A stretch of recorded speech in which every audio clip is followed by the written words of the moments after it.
Kaya naman po, mga bossing, ang ating Pangulo, ano sabi niya dito?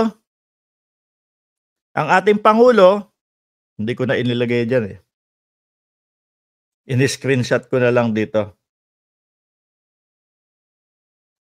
Over the succeeding weeks, there shall be implemented by the relevant national government agencies instrumentalities a response and countermeasure package that is proportionate, deliberate, and reasonable in the face of the open, unabating and illegal, coercive, aggressive, and dangerous attack by agents of the China Coast Guard and the Chinese Maritime Militia. Saan ba isa? We seek no conflict with any nation. More so, nation that purpose and claim to be our friend, but we will not be cowed into silence. Hindi tayo tatahimik, mga kababayan. No? Ididepensa ng ating Pangulo ang ating soberanya. Ididepensa ng Pangulo ang West Philippine Sea, which is sa atin po, mga kababayan. Nasaan na ba tayo? But we will not be cowed into silence, submission, hindi natin isasubmit sa kanila, or service. Filipinos do not yield, mga bossing. Ito pong paglaban, pagtindig ng ating Pangulo para sa West Philippine Sea, mga kababayan. Ito po ay mas lalong lumalakas ang puwersa ng ating gobyerno dahil ang bawat Pilipino po, except sa mga DDS, mga bossing, kumbaga nakikita nila na ipinaglalaban po talaga ng ating gobyerno ang West Philippine Sea. Nasa atin po. Kapag ibinigay natin yan, mga kababayan, hindi lang po yan at puro yan. Meron pang mga susunod. Alam natin kung gaano kabuli ang China, mga bossing. Meron pang mga susunod na mga kukuhanin sa atin yan. No? Kaya ako, although madami nagsasabi, lalaban ba kayo sa China pag nagkaganito? Future po ng Pilipinas ang pinag-uusapan dito. No? Sabi ni Jane Ashley Rabo, Boss Mark, bakit yung dating PBBM vloggers tulad nila Old School Pinoy, Ben Barubal at Pambansang Loyalista, DW ko grabe nilang pagsalita ng masama si PBBM ngayon. Anong nangyari sa kanila?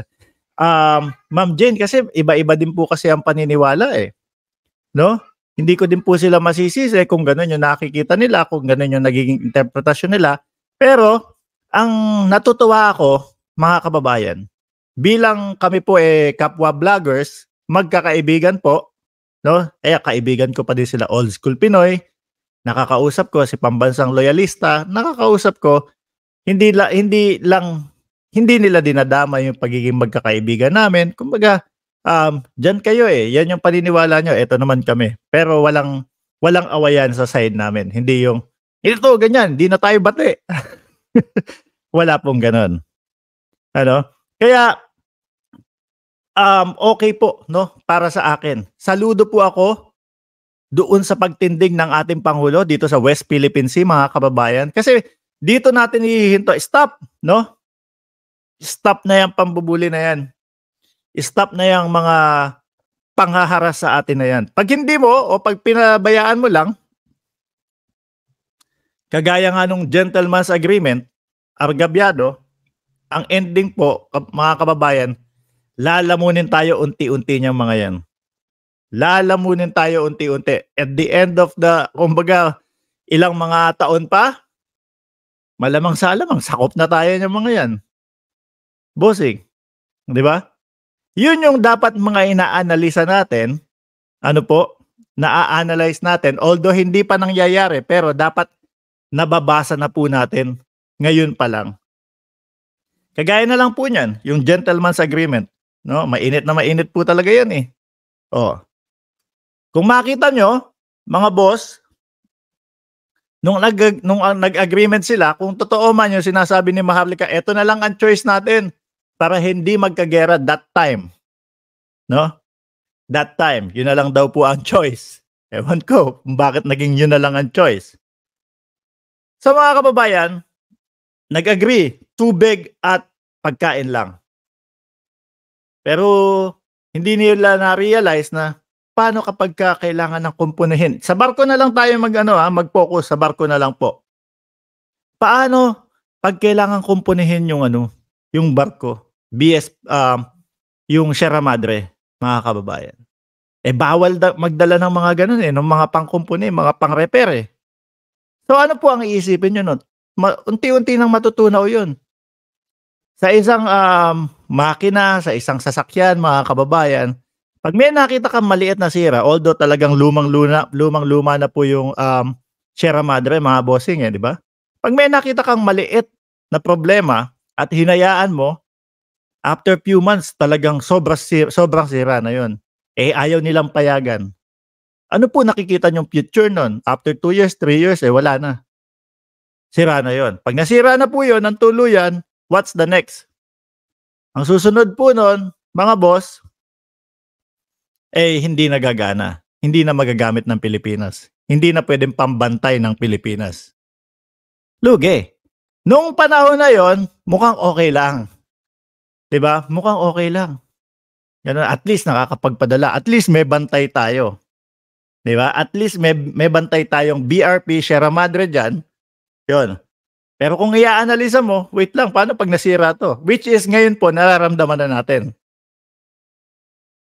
Nararamdaman na po natin. Diba mga kababayan? Sabi nga ni Melon, inaantay na lang ng China, lumubog ang BRP. Pag wala na doon, aangkinin na nila.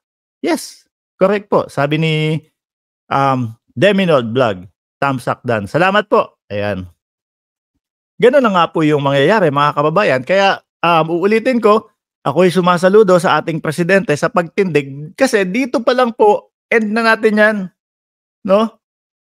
End na natin yan. Kung hindi po ganyan, yung mga susunod na henerasyon natin, mga kababayan, nako, sila na po yung kawawa. No?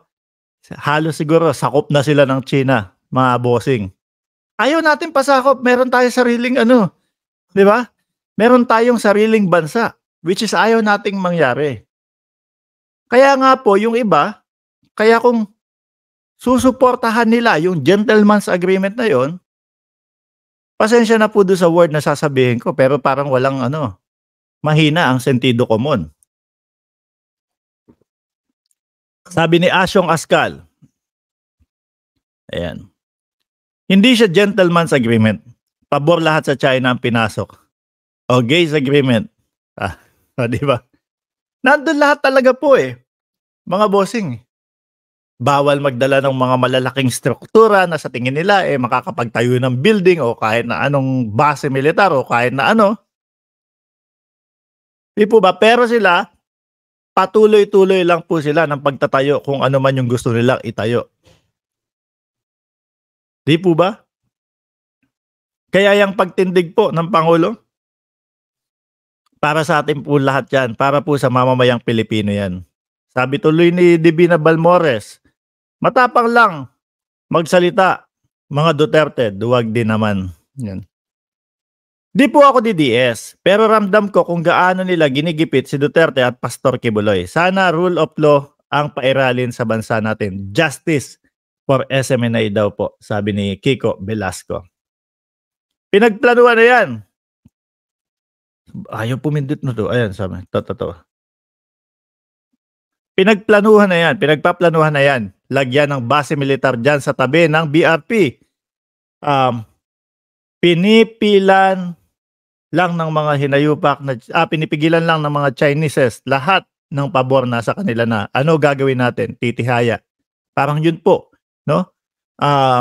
Yung gustong mangyari nitong mga to. Mamaya yung bandang huli nitong topic natin, may isa pa pala which is yung sandbar.